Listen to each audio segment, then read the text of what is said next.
It was the late 1950s in America, a time of post-war optimism, booming consumerism, and rapid suburban expansion. The country was thriving, and with the rise of car culture and highway systems, new businesses were emerging to cater to a mobile population. In this context, a small fast food restaurant in San Bernardino, California, was quietly rewriting the rules of food service, without yet realizing how influential it would become. San Bernardino, located about 60 miles east of Los Angeles, was a growing city at the edge of the expanding inland empire.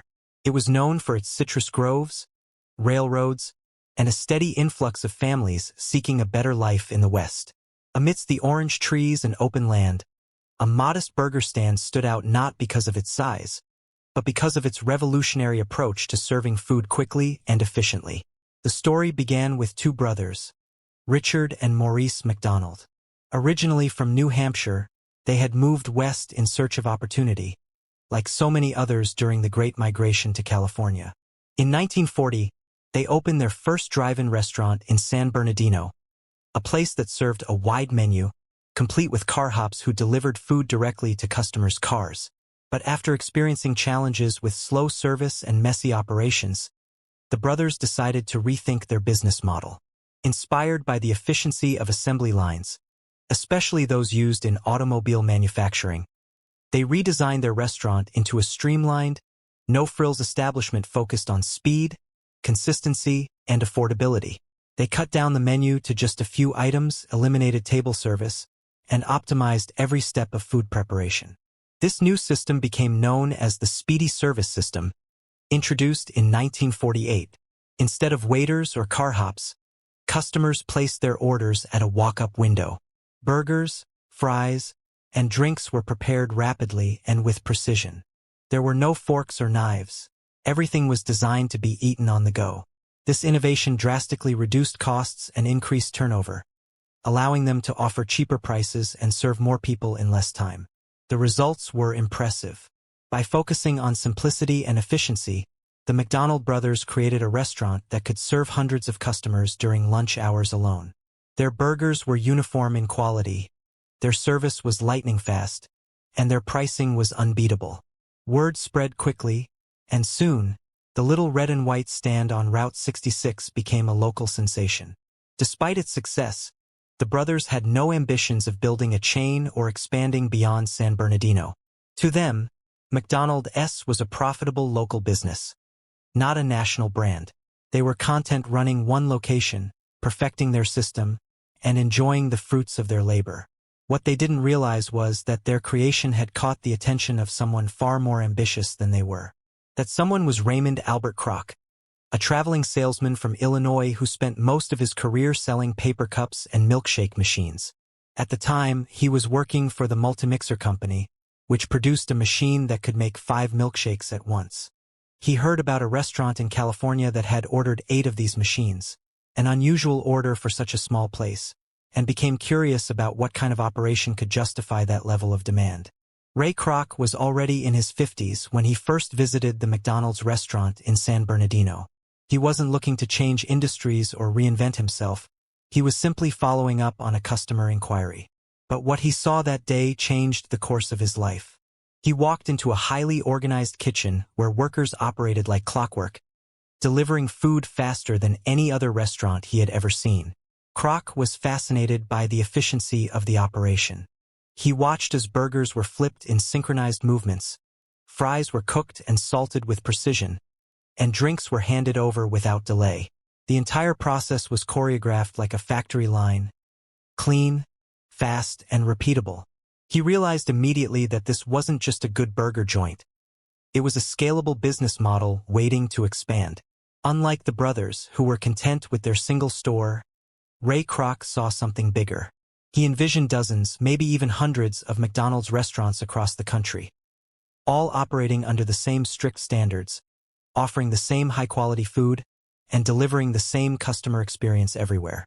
He approached Dick and Mac McDonald with an idea. What if they franchised their concept?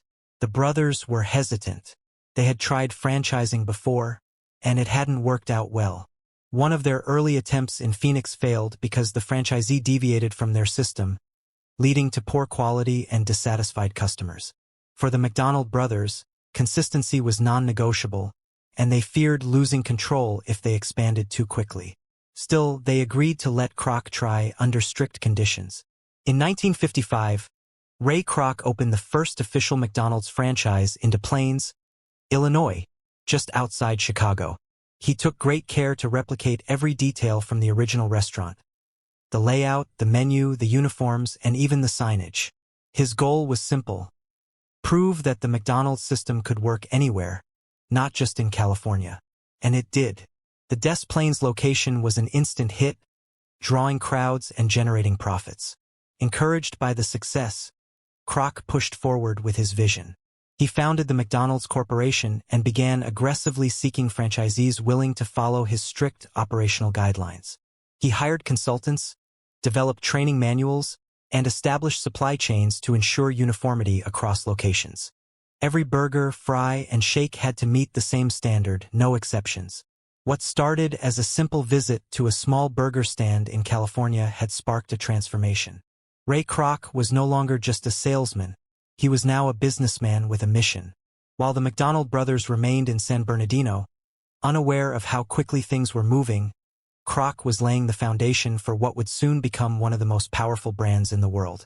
With the success of the Des Plaines franchise, Ray Kroc was more confident than ever that the McDonald's model could be replicated across the United States. But turning that vision into reality required more than just ambition. It demanded strategy, discipline, and capital. Kroc knew he needed investors, partners, and a clear system to maintain quality while growing rapidly. One of his first moves was to establish the McDonald's Corporation as a formal entity in 1960. This allowed him to structure the business around franchising, setting up agreements that would ensure every new restaurant followed the same operational standards. He created detailed manuals covering everything from food preparation to employee uniforms, aiming for total consistency. Kroc also understood that franchising wasn't just about selling licenses, it was about control. Unlike many other fast food chains at the time, which gave franchisees too much freedom, Kroc insisted on strict adherence to the McDonald's system. Every ingredient had to come from approved suppliers. Every burger had to weigh exactly 1.6 ounces. Every store had to look identical. To fund this expansion, Kroc turned to investors and bankers who were initially skeptical. After all, he was promoting a concept based on burgers and fries, not high-tech innovation or Wall Street finance. But Kroc was persuasive. He painted a picture of a country where every town had its own McDonald's. A place where people could always expect the same food, the same service, and the same clean environment. One of his earliest and most important allies was Harry Sonneborn, a former executive from Tasty Freeze.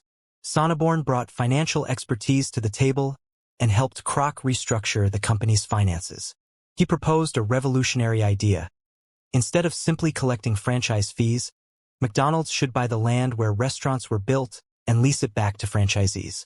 This real estate model became the backbone of McDonald's profitability. Instead of relying solely on product sales, the company started making money through long-term leases. It was a brilliant move. Even if a franchise underperformed, the company still received steady income from rent. This insight laid the foundation for the company's future financial dominance. As franchises began opening across the Midwest and beyond, Ray Kroc traveled constantly, visiting stores and ensuring that the brand image remained strong. He personally trained managers, inspected kitchens, and even fired employees who didn't meet his expectations. For Kroc, excellence wasn't optional. It was the only way to build trust with customers.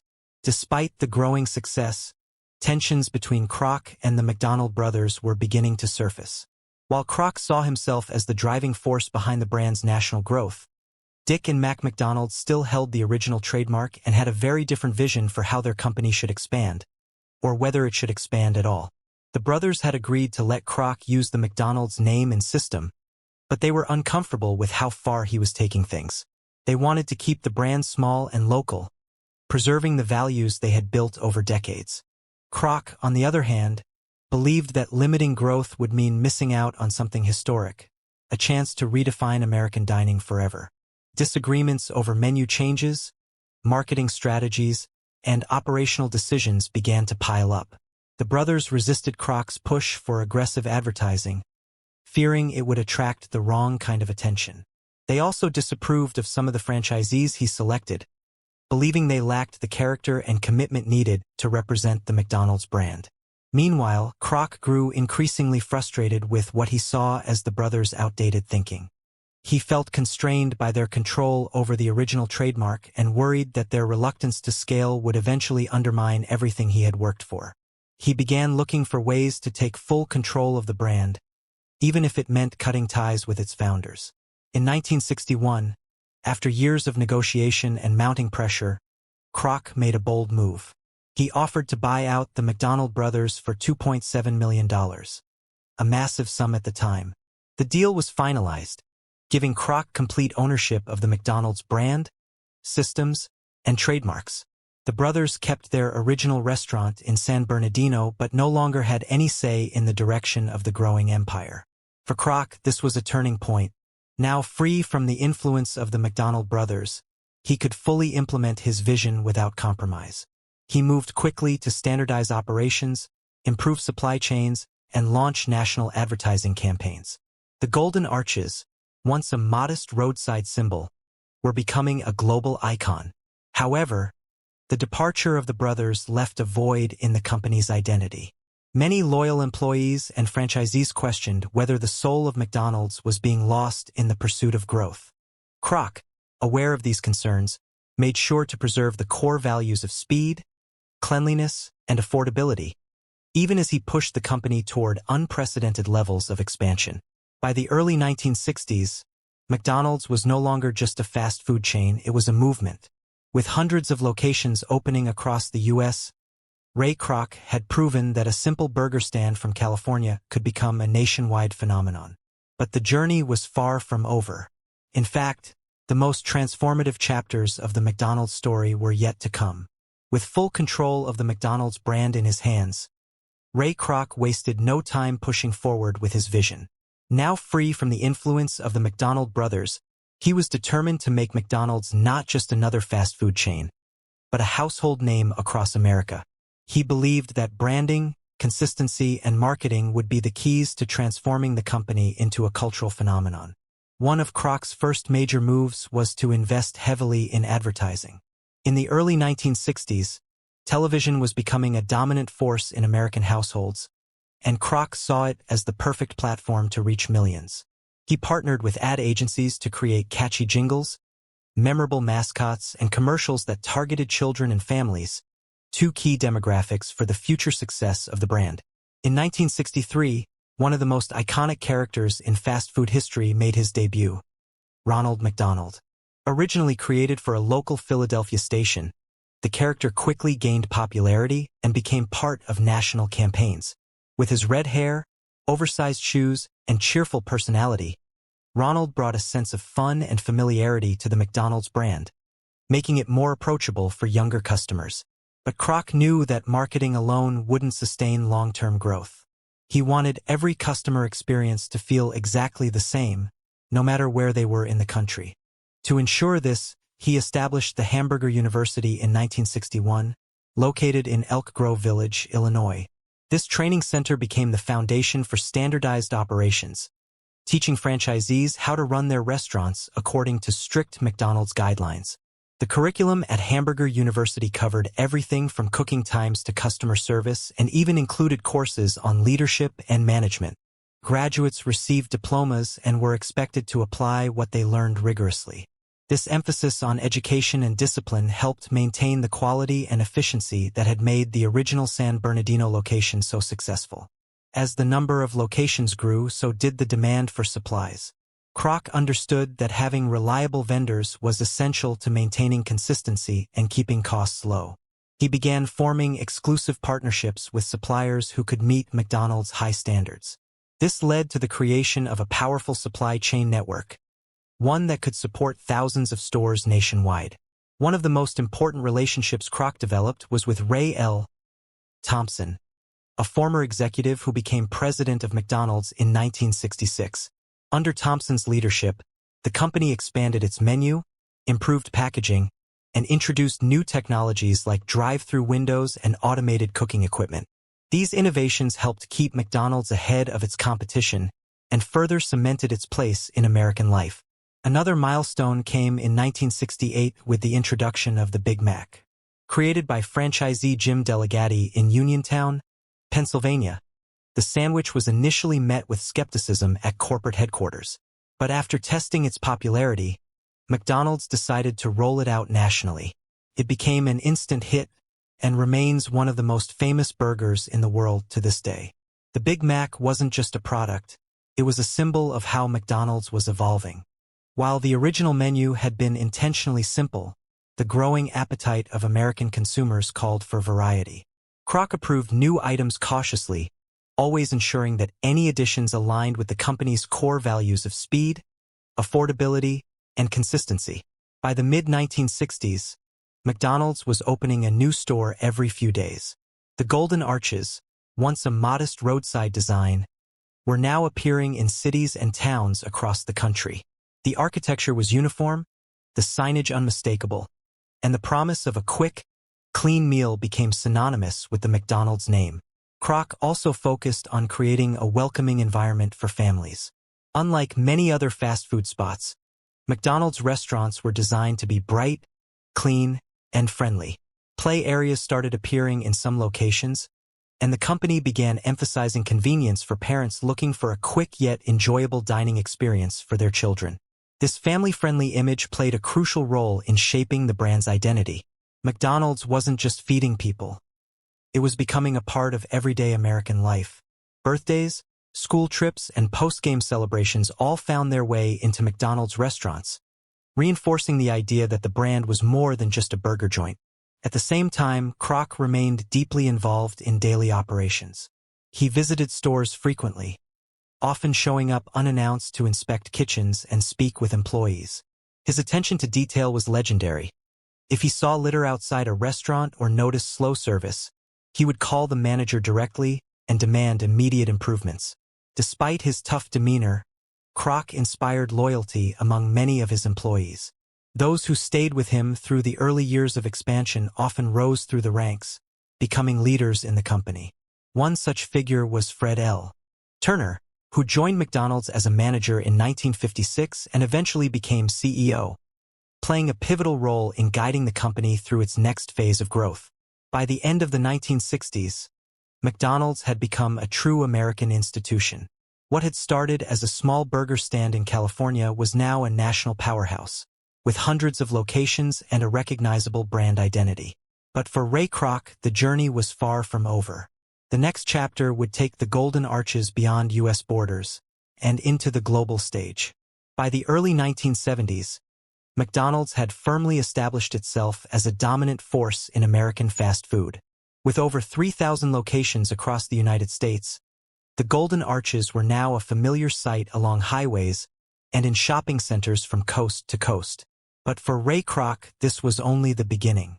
He believed that the principles of speed, consistency, and affordability could resonate far beyond American borders, and he was determined to prove it. The first step into international waters came in 1967, even before Kroc had full control of the company. That year, McDonald's opened its first restaurant outside the U.S. in Richmond, British Columbia, marking the start of its global journey. The Canadian market was seen as a natural extension of the American brand, with similar consumer habits and economic stability. It was a cautious but successful experiment. Encouraged by the Canadian launch, McDonald's expanded further north in 1968, opening additional locations across major Canadian cities. These early franchises followed the same strict operational model as their U.S. counterparts, ensuring that customers received the same quality and service no matter where they were. The success in Canada gave Kroc the confidence to look even farther afield. In 1971, McDonald's made its debut in Puerto Rico, a strategic location that served as a testing ground for future expansion into Latin America. Unlike Canada, Puerto Rico brought new challenges: different cultural expectations, language barriers, and a need to adapt certain menu items to local tastes. Still, the core values of cleanliness, efficiency, and consistency remained unchanged. One of the most important lessons from these early international ventures was the importance of finding the right local partners. Kroc knew that franchising overseas required more than just exporting the American system. It needed people who understood the culture, laws, and business environment of each country. He began seeking out entrepreneurs who shared his vision and work ethic. Germany became the first major European market to welcome McDonald's in 1971. The first store opened in Munich just months before the city hosted the Summer Olympics, a perfect opportunity to introduce the brand to an international audience. Germans, known for their appreciation of efficiency and order, responded well to McDonald's structured service model. Soon, more locations followed in Frankfurt, Berlin, and Hamburg. But not every country was immediately receptive. In some places, fast food was still viewed with skepticism or even resistance. In France, for example, traditional cafes and bistros dominated the dining scene, and there was concern that McDonald's would disrupt local culture. However, rather than fight these perceptions head-on, the company adapted, offering higher quality ingredients and more localized menus in later years. Another major breakthrough came in 1971 with the opening of the first McDonald's in Asia, in Tokyo, Japan. This marked a turning point in the company's global strategy. Japan presented unique challenges: limited space, high real estate costs, and a population accustomed to fresh, carefully prepared meals. Yet, the Japanese response was surprisingly enthusiastic. McDonald's Japan succeeded by blending Western efficiency with Eastern hospitality. Employees greeted customers with deep bows, maintained immaculate restaurants, and introduced innovations like the teriyaki burger and shrimp-based sandwiches tailored to local tastes. The result was a fast food experience that felt both modern and culturally respectful, a formula that would be repeated in other Asian markets. As the 1970s progressed, McDonald's continued expanding at a rapid pace. By 1975, the company had restaurants in Australia, New Zealand, and the Netherlands. Each new market required careful planning, regulatory approvals, and extensive training programs to ensure that franchisees upheld the brand standards. Kroc insisted that no matter where you were in the world, a Big Mac should taste the same. One of the biggest tests of McDonald's global appeal came during the 1980 Moscow Olympics. At a time when the Cold War divided much of the world, the Soviet Union surprised many by inviting McDonald's to open a restaurant in the heart of Moscow. After years of negotiations, the largest McDonald's in the world at the time opened in Pushkin Square in 1990, symbolizing both the end of an era and the triumph of globalization. While the Moscow opening was a landmark moment, it was preceded by a series of smaller but equally significant expansions throughout the 1970s. In the Middle East, McDonald's entered Israel and Lebanon, adapting its menu to meet religious dietary restrictions. In South America, the brand launched in Brazil and Argentina, bringing its signature speed and consistency to new continents. Back in the U.S., Kroc watched the global growth with pride but also with a firm grip on operations. He maintained tight control over branding, marketing, and product development, ensuring that all international locations adhered to the same standards. Even as McDonald's grew into a multinational corporation, Kroc never lost sight of the original philosophy that had made it successful: simplicity, discipline, and relentless focus on customer satisfaction. However, international expansion also brought controversy. Critics argued that McDonald's represented cultural imperialism, a symbol of American dominance spreading unchecked around the world. In some countries, protests emerged against the fast food invasion, accusing the company of contributing to obesity, environmental issues, and the decline of local food traditions. Despite these challenges, McDonald's continued to grow. By the early 1980s, the company had restaurants in over 30 countries, with thousands of locations worldwide. What had started as a single burger stand in California was now a truly global phenomenon, one that reflected not just changing eating habits, but the broader forces of globalization, capitalism, and cultural exchange. By the late 1970s, Ray Kroc was no longer just the founder of McDonald's. He was its living symbol. At over 70 years old, he remained deeply involved in every aspect of the business, from marketing decisions to restaurant inspections. His relentless drive, discipline, and belief in consistency had built a global empire, but his leadership style was anything but soft. Kroc believed that success came through hard work, repetition, and absolute control. He often said, "Nothing happens until somebody sells something," emphasizing that action and execution were more important than ideas alone. This philosophy shaped the culture at McDonald's, where even the smallest details, like how many salt shakes went on a fry, were standardized with precision. One of Kroc's most famous sayings was, "If you're not a little bit paranoid, you'll be out of business." He lived by this mantra, constantly checking in on operations, calling managers unexpectedly, and showing up unannounced at restaurants. His presence kept everyone on edge, but also ensured that quality never slipped. For Kroc, mediocrity was unacceptable. He instilled this same level of discipline in his leadership team. One of his closest allies was Fred L. Turner, who had started as a shift manager and worked his way up to become CEO in 1973. Turner shared Kroc's obsession with quality and became instrumental in maintaining the company's operational excellence during a period of rapid international growth. Under Kroc's guidance, McDonald's continued to refine its systems. Every process, from food preparation to employee training, was optimized for efficiency.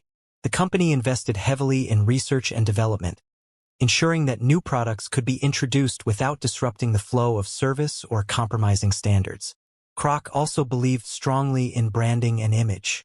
He understood that people didn't just come to McDonald's for the food, they came for the experience. That's why cleanliness, friendliness, and speed were non-negotiable.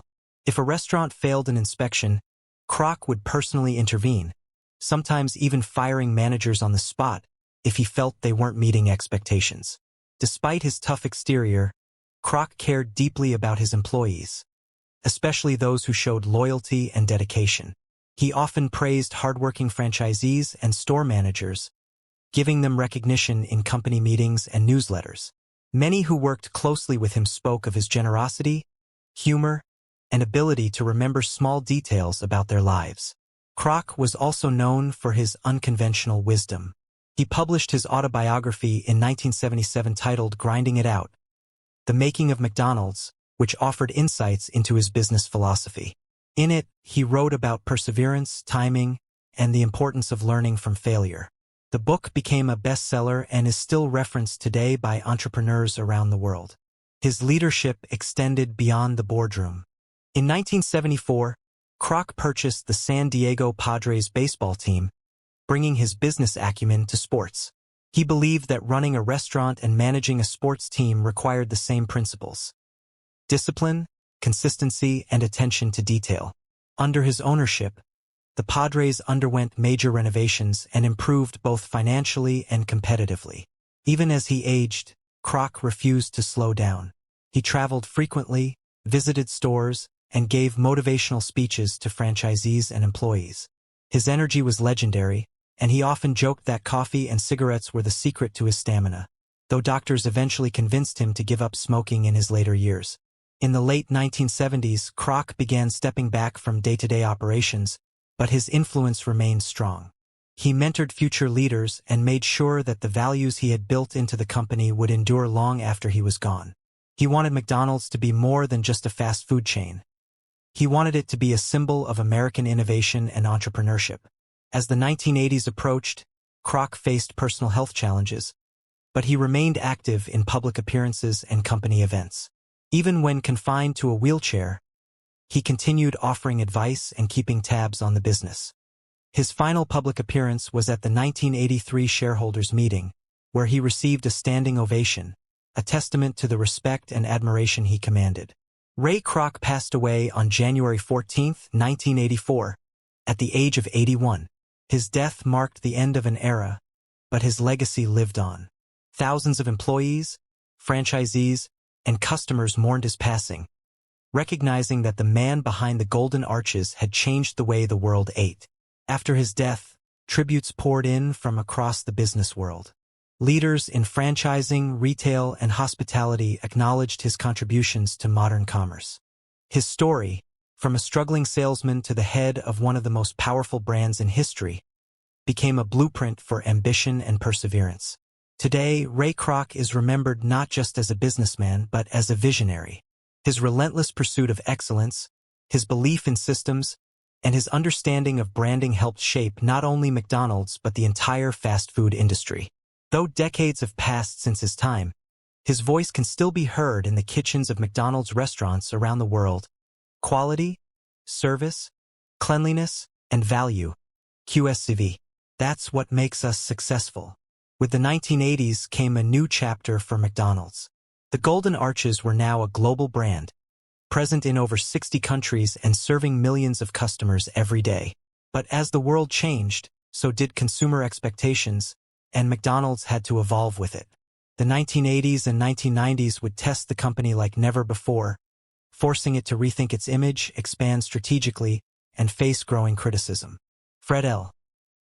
Turner remained at the helm during this transition, ensuring that Kroc's core values of quality, service, cleanliness, and value, QSCV, stayed intact. He was succeeded by Mike Quinlan in 1987, who continued to focus on operational excellence while navigating the challenges of an increasingly competitive market. One of the biggest shifts during this time was the rise of health consciousness. As obesity rates climbed and nutrition became a major topic of public debate, fast food came under fire. Critics pointed to high levels of fat, salt, and sugar in many menu items, and McDonald's found itself at the center of a growing cultural conversation about food and wellness. In response, the company began introducing healthier options. In 1987, McDonald's launched the Salad Plus line, offering side salads and low-fat dressings. It wasn't a dramatic overhaul, but it signaled a shift. McDonald's was no longer just selling burgers and fries. It was trying to meet consumers where they were. The McLean Deluxe, introduced in 1991, was one of the most ambitious attempts to appeal to health-conscious diners. Marketed as a lower-fat burger, it used a special patty made with a mix of beef and water-absorbing additives. Despite heavy promotion, the McLean Deluxe failed to catch on, criticized for its bland taste and lack of authenticity. Still, McDonald's persisted in diversifying its menu. By the late 1990s, fruit bags, grilled chicken sandwiches, and low-fat milkshakes were added to menus across the U.S. and beyond. While these changes didn't immediately silence critics, they showed that the company was listening and willing to experiment. At the same time, competition in the fast food industry was intensifying. Burger King, Wendy's, Taco Bell, and KFC all vied for market share, each bringing new marketing strategies and product innovations. McDonald's responded with aggressive ad campaigns, celebrity endorsements, and limited-time offers designed to keep customers coming back. One of the most memorable advertising battles took place in the early 1980s with the introduction of Wendy's "Where's the Beef?" campaign. The commercials, featuring an elderly woman questioning the size of a competitor's burger, struck a chord with viewers and boosted Wendy's visibility. McDonald's had to work harder than ever to maintain its dominance. To stay ahead, McDonald's leaned into nostalgia and family appeal. The Happy Meal, introduced in 1979, became even more popular in the 1980s, especially after the company started including toys based on blockbuster movies like Star Wars and Jurassic Park. These promotions created excitement among children and drove traffic to stores. Another key strategy was international expansion. During the 1980s and 1990s, McDonald's opened thousands of new locations worldwide. China, Russia, India, and Eastern Europe became major growth markets. Each opening was a statement, not just about food, but about globalization, capitalism, and cultural influence. China, in particular, represented a bold move. The first mainland location opened in Shenzhen in 1990, followed by Beijing and Shanghai. The restaurants were packed from day one, drawing long lines of curious customers eager to experience American-style fast food. McDonald's adapted its menu to local tastes, offering rice-based dishes and spicier flavors. But not all expansions went smoothly. In some countries, protests emerged against the perceived spread of Western culture and corporate dominance. Activists accused McDonald's of contributing to poor nutrition, labor exploitation, and environmental harm. In France, the company faced legal action and even sabotage. most famously when a farmer named Jose Bo famously demolished a partially built McDonald's in 1999. Despite these challenges, McDonald's remained resilient. The company doubled down on community engagement, supporting local causes and sponsoring youth sports programs. It also invested heavily in improving working conditions, raising wages in some regions, and promoting diversity within its workforce. Technological innovation also played a role in shaping the future. Drive-through windows became standard, allowing for faster service. The company experimented with digital ordering kiosks and began exploring how technology could improve efficiency and customer satisfaction. By the end of the 1990s, McDonald's was stronger than ever, though it knew the next decade would bring even more change. With the internet revolution underway and a new generation of consumers emerging, the company would have to continue adapting if it wanted to remain relevant. The Golden Arches had survived controversy, competition, and cultural shifts, but the story was far from over. As the new millennium began, McDonald's faced one of its toughest challenges yet. The fast food giant had grown into a global icon, but cracks were starting to show. Sales were declining in key markets, customer satisfaction was slipping, and criticism over health concerns and corporate ethics was growing louder. Something had to change. And fast. The wake-up call came in the early 2000s, when reports linked fast food consumption to rising obesity rates. A controversial book titled Fast Food Nation exposed the inner workings of the industry, painting a harsh picture of labor conditions, environmental impact, and nutritional content. McDonald's found itself at the center of a cultural shift that demanded transparency, responsibility, and change. In 2002, Charlie Bell, then CEO of McDonald's, made a bold decision. He announced a major overhaul of the company's strategy, aimed at restoring trust, modernizing the brand, and adapting to a new generation of health-conscious consumers. Bell, who had started his career flipping burgers in Australia at age 15, brought a fresh perspective and a sense of urgency to the task. One of the first visible changes was the removal of the golden arches from many restaurant designs. The classic logo remained, but the interiors were updated with more modern, inviting aesthetics, natural wood tones, brighter lighting, and comfortable seating areas designed to encourage customers to stay longer. It was part of a larger effort to reposition McDonald's as more than just fast food. At the same time, the menu underwent a dramatic transformation. Salads became permanent fixtures, bottled water replaced soda in Happy Meals, and grilled chicken options gained prominence. In 2005, McDonald's launched the I'm Lovin' It campaign, a sleek, youthful branding effort featuring Justin Timberlake and Pharrell Williams, signaling a new era of confidence and reinvention. The company also took steps to improve sourcing and sustainability. It phased out artificial trans fats in frying oils, introduced cage-free eggs in select markets, and committed to more responsible packaging. These moves weren't just about image. They reflected a broader industry trend toward ethical and environmentally conscious business practices. Charlie Bell's leadership was cut short when he stepped down due to illness in 2004.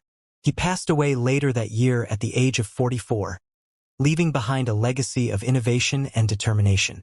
His successor, Jim Skinner, continued the momentum, emphasizing operational excellence while expanding the company's global footprint.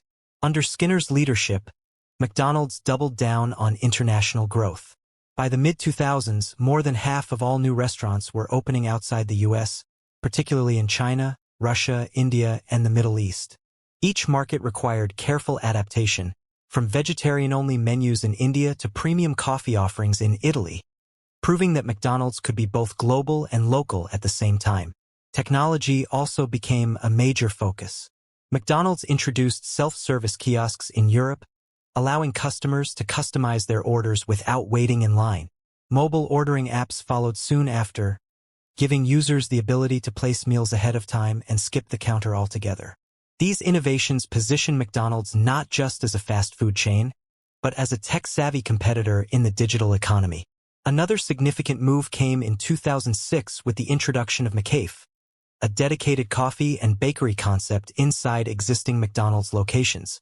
Inspired by the success of Starbucks, McCafe offered lattes, cappuccinos, pastries, and specialty drinks.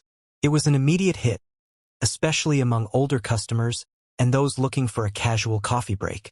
By the late 2000s, the company was showing strong signs of recovery. Same-store sales rose consistently for several years, and customer satisfaction scores improved. McDonald's had successfully navigated one of the most difficult periods in its history, not by abandoning its roots, but by evolving with the times while staying true to its core values. Jim Skinner handed over the reins in 2010 to Don Thompson, the company's first African-American CEO. Thompson brought a background in engineering and operations, reinforcing McDonald's commitment to efficiency and innovation. Under his leadership, the company expanded its mobile app capabilities, launched all-day breakfast, and deepened its investment in digital marketing. However, the road ahead wasn't without obstacles. As social media grew in influence, so did public scrutiny.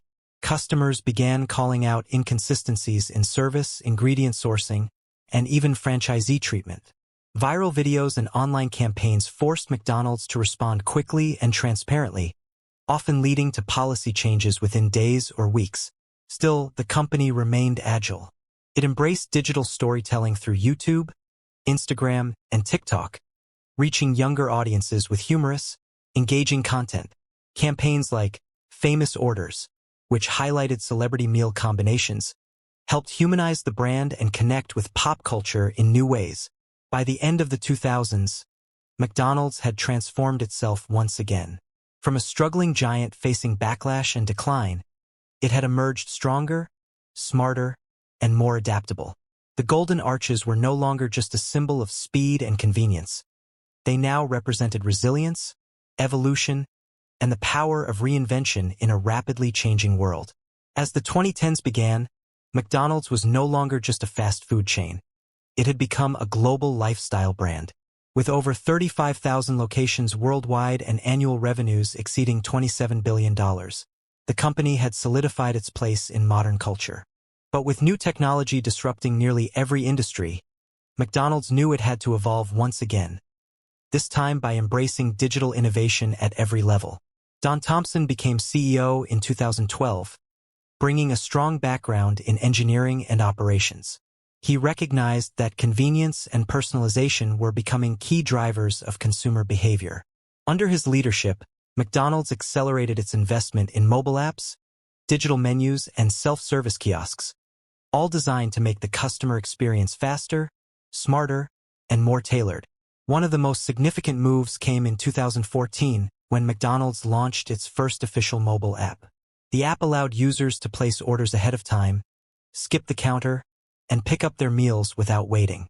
It also introduced digital coupons, loyalty rewards, and personalized promotions based on past purchases, a major shift from the traditional one-size-fits-all approach. At the same time, McDonald's expanded its McCafe line and introduced all-day breakfast in 2015, two initiatives that proved wildly popular. These changes helped attract older customers and office workers who were looking for coffee, snacks, or lighter meals throughout the day, not just during traditional mealtimes. But perhaps the biggest transformation came in the form of delivery.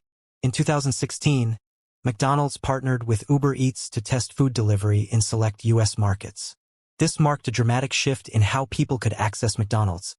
No longer limited to drive-thrus or dine-in, customers could now have their favorite meals brought directly to their homes or offices. The success of these pilot programs led to rapid expansion. By 2018, McDonald's had signed exclusive delivery agreements with major platforms like DoorDash in the U.S., Deliveroo in Europe, and Meituan in China. Delivery quickly became a core part of the business, contributing billions in additional sales and opening up new revenue streams. Behind the scenes, McDonald's was investing heavily in artificial intelligence and data analytics. AI-powered menu boards started appearing in some locations, using real-time data to change displayed items based on weather, time of day, and even current restaurant traffic.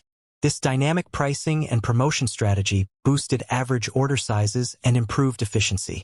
Steve Easterbrook took over as CEO in 2015, bringing a bold vision for the future. Known for his forward-thinking leadership style, Easterbrook pushed for greater agility and experimentation within the company. He championed the idea that McDonald's wasn't just selling food. It was delivering experiences, moments, and convenience in an increasingly fast-paced world. Under Easterbrook's leadership, McDonald's also embraced social media and influencer marketing in a big way.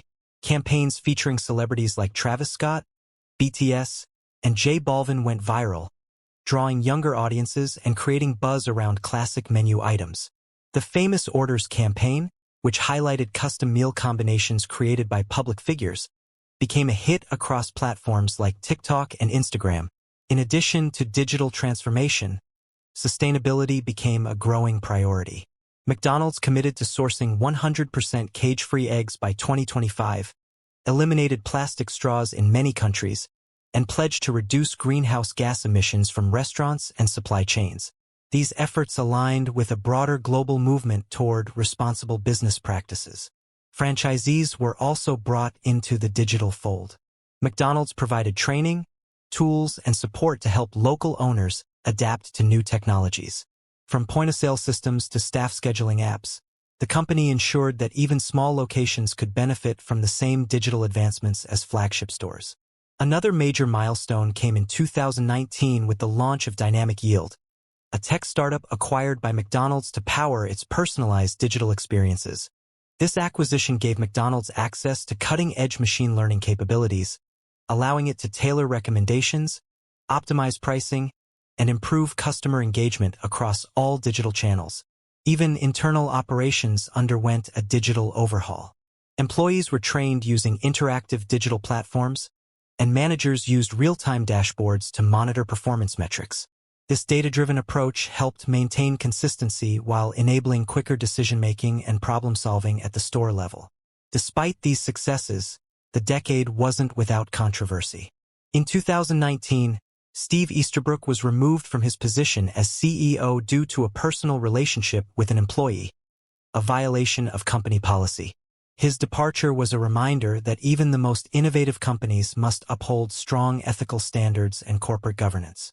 By the end of the 2010s, McDonald's had successfully transformed itself into a tech-forward, digitally integrated powerhouse. It was no longer just about burgers and fries. It was about speed, convenience, customization, and connection in a digital-first world. As the next decade approached, the company stood ready to face whatever came next, armed with innovation, resilience, and a deep understanding of what modern consumers wanted. The year 2020 brought an unprecedented challenge to the world and to McDonald's. As the global pandemic spread, lockdowns forced restaurants to close or operate under strict restrictions. For a company built on speed, convenience, and in-person service, this was a moment of crisis that would test its resilience like never before. In March 2020, McDonald's began closing dining rooms and limiting operations to drive-through, delivery, and takeout only. Thousands of locations worldwide were affected overnight. Despite the chaos, the company moved quickly to protect both customers and employees, implementing new safety protocols, contactless payments, and enhanced cleaning routines across all stores. Chris Kempczynski, who had become CEO in 2019 after Steve Easterbrook's departure, led the company through one of its most difficult periods. Known for his calm leadership style and deep understanding of brand strategy, Kempczynski prioritized communication, transparency, and flexibility, ensuring that McDonald's could adapt to rapidly changing conditions around the world. One of the key strategies during the pandemic was reinforcing the strength of the drive-through model. With indoor dining largely unavailable, McDonald's leaned into what it did best: fast, efficient service. Drive-through lanes became lifelines, often operating at full capacity even as cities went into lockdown. In many areas, these locations remained profitable while others struggled. Delivery also played a crucial role. Thanks to the digital investments made in the previous decade, McDonald's was well-positioned to handle the surge in demand for food delivery. Partnerships with DoorDash, Uber Eats, and other platforms allowed the company to maintain customer engagement, even when people couldn't visit restaurants in person. To keep morale high among employees, McDonald's introduced financial support programs, hazard pay bonuses, and mental health resources. The company also launched internal campaigns recognizing frontline workers, reinforcing its message that we're all in this together. These efforts helped retain talent and strengthen loyalty during uncertain times. Despite the challenges, McDonald's managed to grow its business during the pandemic. By focusing on core menu items and streamlining operations, the company improved efficiency and reduced waste. Sales rebounded faster than expected, particularly in markets where drive-through and delivery services thrived. Technology continued to be a major asset. The McDonald's app saw record downloads, with millions of users relying on mobile ordering to avoid long lines and minimize contact. Personalized promotions, digital coupons, and loyalty rewards kept customers engaged, even when they couldn't sit down for a meal. As vaccines became available and restrictions eased in 2021, McDonald's faced a new challenge: staffing shortages.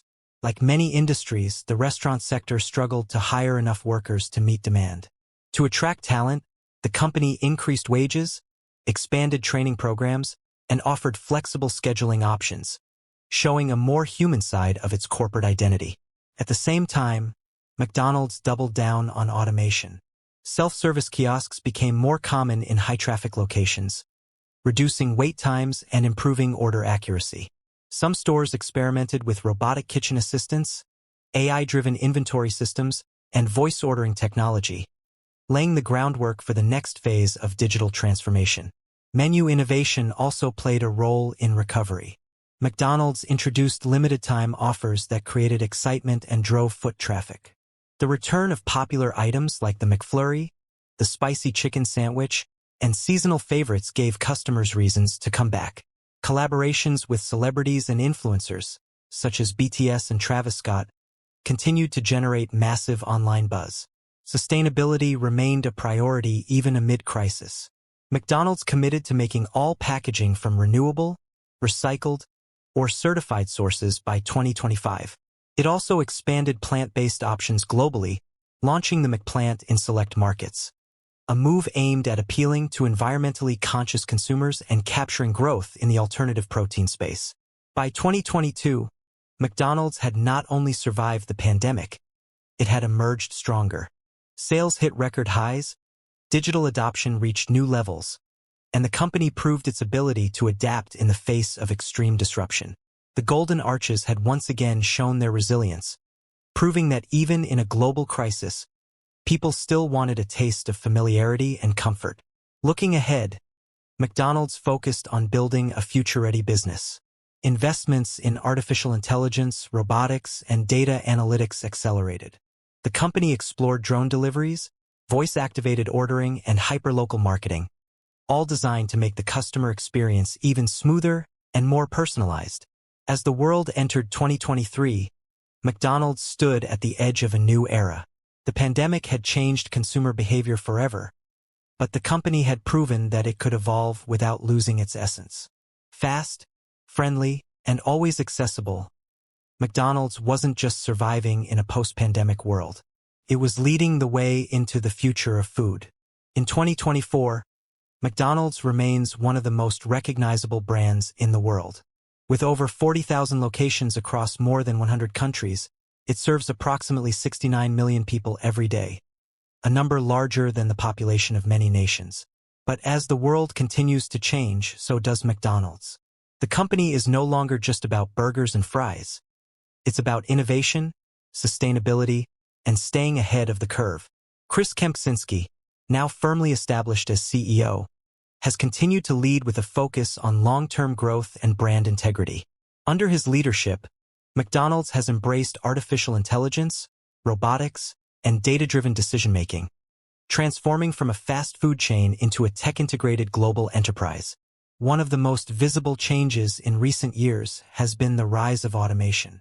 In major cities like Chicago, Tokyo, and London, robotic kitchen assistants are helping prepare food faster and with greater consistency. Voice ordering technology powered by AI can now recognize accents, suggest popular items based on past orders, and even detect if a customer sounds indecisive, offering help in real time. McDonald's has also expanded its digital ecosystem. The mobile app is now more than just a way to place orders. It's a full-service platform that includes loyalty rewards, exclusive promotions, personalized recommendations, and even gaming elements that encourage repeat visits. This digital-first approach ensures that McDonald's stays relevant in an era where convenience and customization rule. The company has made significant strides in sustainability as well. By 2023, over 80% of its packaging was made from renewable or recycled materials, and it had committed to reducing greenhouse gas emissions by 36% across its supply chain by 2030. These efforts align with a growing consumer demand for responsible business practices and environmental accountability. Plant-based alternatives have become a key part of McDonald's strategy. The McPlant, first tested in 2021, has evolved into a permanent menu item in several markets. The company is also experimenting with lab-grown meat, alternative proteins, and even zero-waste kitchens, showing that the future of fast food may be more eco-friendly than ever before. Franchising remains at the heart of McDonald's success. Over 95% of its restaurants are owned and operated by independent local entrepreneurs, many of whom have built multi-unit businesses spanning generations. This model allows McDonald's to maintain global reach while preserving local flavor and community connection. Even after decades of dominance, McDonald's still faces competition. Emerging fast casual chains, ghost kitchens, and delivery-only brands are challenging traditional models. But unlike many companies, McDonald's has shown a remarkable ability to adapt, not by chasing trends, but by shaping them through scale, innovation, and execution. Internally, the company continues to invest in employee development and inclusion, training programs, career advancement opportunities, and flexible work arrangements have helped attract and retain talent. McDonald's has also launched initiatives aimed at supporting underrepresented communities, reinforcing its role as both a global employer and a socially responsible corporation. Looking back, it's hard to believe that this global giant started with a single burger stand in San Bernardino in 1940. What began as a simple idea, serving high-quality food quickly and efficiently, became a blueprint for modern commerce. And at the center of that transformation stood one man, Ray Kroc. Kroc didn't invent the fast food industry, but he did perfect it. His relentless pursuit of quality, his belief in systems, and his understanding of branding laid the foundation for what McDonald's would become. Even today, his voice echoes in every restaurant. Quality, service, cleanliness, value, QSCV. That's what makes us successful. His legacy lives on not only in the Golden Arches, but in the countless entrepreneurs who have built their lives around owning a McDonald's franchise. For many, it's not just a business. It's a path to financial independence, a way to serve the community, and a symbol of the American dream. As we look to the future, one thing remains clear. McDonald's will continue to evolve, whether it's through new technologies, healthier options, or deeper connections with customers. The company is always finding ways to stay relevant. The challenge now is not just to keep up with the times, but to lead them. So what comes next? Could McDonald's fully integrate autonomous kitchens? Will AI-designed menus become the norm? Will drone deliveries replace drive-thrus entirely? While no one can predict the future with certainty, one thing is sure. McDonald's will be there, adapting, innovating, and serving millions along the way.